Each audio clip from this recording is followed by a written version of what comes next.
We are entering year 3 of Brad Holmes and Dan Campbell, the new regime for the Detroit Lions that is trying to do away with the Quinn Tricia era, the turd sandwich that I like to call it, the regime that single-handedly ruined our franchise for the next 5 years, 6 years at the time. And I saw this yesterday, or I actually saw it today from an article yesterday, that our general manager has broken into the top 10 when it comes to general manager positions, like being his ranking is top 10, and that's something we haven't seen in a while. Now, I have been very critical of Brad Holmes. He had a lot to do, yes. But this second year, I was very critical of the trade up for Jameson Williams, knowing where our defense had come from year 1, and I wanted to see defense year 2, so I was critical. I have been critical on him when it comes to a backup quarterback and really getting that defense down, right? But overall, I must say, in the 2 years that him and Dan have been here, that he's completely overhauled this defense and has earned my trust. Now, I will say that I made a video a couple months ago about the rebuild being over. And when you see our general manager and where he ranks and the teams that are ahead of him and where we are, then you would have to agree as well. You can't say year 3 of a rebuild when we are ranking where we are as far as him and his general manager prowess. So without further ado, let's see where Brad Holmes ranks when it comes to general manager position. Now, we'll start with number 1 here. Number 1 is Howie Roseman, the general manager for the Super Bowl runner-up Philadelphia Eagles. The number 2 is the Kansas City Chiefs, which is surprising seeing as how they've won like 2 of the last 5 Super Bowls, but they're number 2. Number 3 is going to be Duke Tobin, the Cincinnati Bengals, the team that was in the Super Bowl just 2 years ago and was close to making it this time as well. Number 4, Buffalo Bills, Brandon Dean / Sean McDermott. Now, these are teams that we pick every year to be in the AFC Championship and to go to the Super Bowl. Number 4, the San Francisco 49ers, a team that went from worst to first in the matter, worst to second in the matter of a year. John Lynch and Kyle Shanahan, that would be number 5. Number 6, Les Snead and the Los Angeles Rams. They won the Super Bowl not too long ago.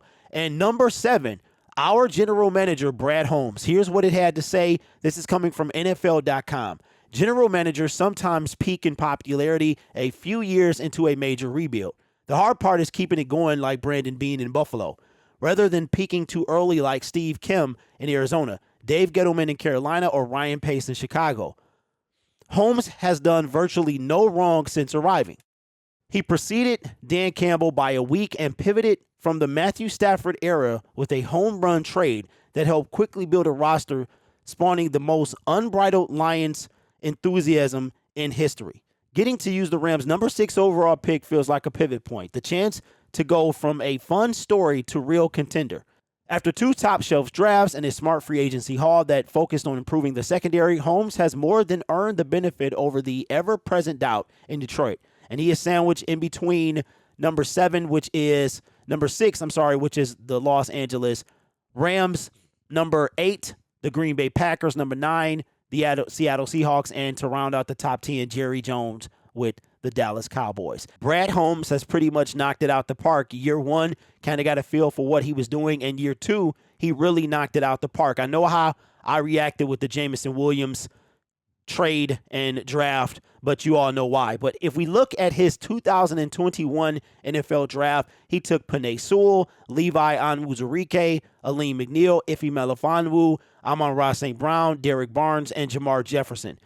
Levi was solid until he got hurt, and Jamar didn't really make the team, but he was a 7th-round pick. If you take the 7th-round pick out, look at what he was working with.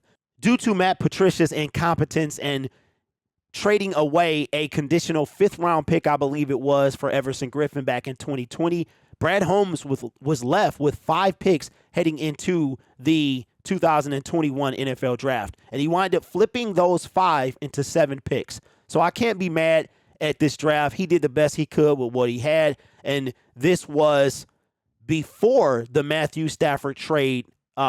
We got the capital for his trade. Now, if we look at 2022, this one is a whole lot wider. We wind up getting Aiden Hutchinson with that second overall pick. Jamison Williams, we traded up, wind up giving up these three draft picks to get Jamison Williams. Some considered the best receiver in the draft and would have been the first receiver off the board had he not been hurt. Then we wind up and getting Zach Pascal. That is what we got from Minnesota, so we wind up getting him. Kirby Joseph. All four of these guys wind up making the team. James Mitchell with that 5th round pick, which is the tight end. Then we got Malcolm Rodriguez, a hidden gem in the 6th round, James Houston, the problem, and then Chase Lucas in the 7th round. And believe it or not, everyone on the team except initially James Houston made the NFL roster. Then he came in week 12, and the rest was history. So when it comes to Brad Holmes, I know I give him a lot of slack because I feel like our defense, we got to be worried about that defense. The defense is what kept us out the playoffs last year. Our run defense was atrocious. And this year, I have to believe that he's going to try to remedy that. Our secondary was horrible. He traded away Jeff Okudah. The first couple of moves in free agency after signing some of our own guys, the external moves, were bringing in cornerback after safety, right? So now we know we need a defensive tackle. We know we need a linebacker. We know we need an edge. We know we need those things. So this is, to me, the culmination of 3 years of Brad Holmes and Dan Campbell's regime. He has earned that 7th spot to me. He can go even higher if he has a draft that is equal to the past 2 or greater than the past 2 he's already had. And I think he will. I think we have 9 draft picks. This is the most capital, I believe. No, I think we had more last year because we got 3 compensatory picks. We got a Jamal Agnew, a Marvin Jones, who wind up coming back on our team. Isn't that how that's crazy how that can work? And then a Kenny Galladay compensatory pick. So I think this is the second most that we have. But with this draft right here, the addition of the Matthew Stafford trade 1st round pick and the location of 6 and 18, we should be able to knock this thing out the park. And I'm telling you, like I said before, number 7 ranked GM heading into a season where people are expecting us to win the North and compete for the NFC, the rebuild is over. We can't have a 7th ranked GM and be talking about year 3 of a rebuild. So let me know your thoughts in the comments below. How do you feel about Brad Holmes ranking 7th when it comes to general managers, man? That is not bad. Top 10 at all for a year 3. And I think at this point, outside of a few questionable decisions, then he has definitely earned my trust a long time ago. So now let's see what he can do, him and Dan, and knock this thing out the park, man. My name is Derek. This is Detroit Lions Syndicate. Consider subscribing to the YouTube channel. And don't forget about the live NFL draft coverage that will be happening exactly 2 weeks from today. We'll be on day 2.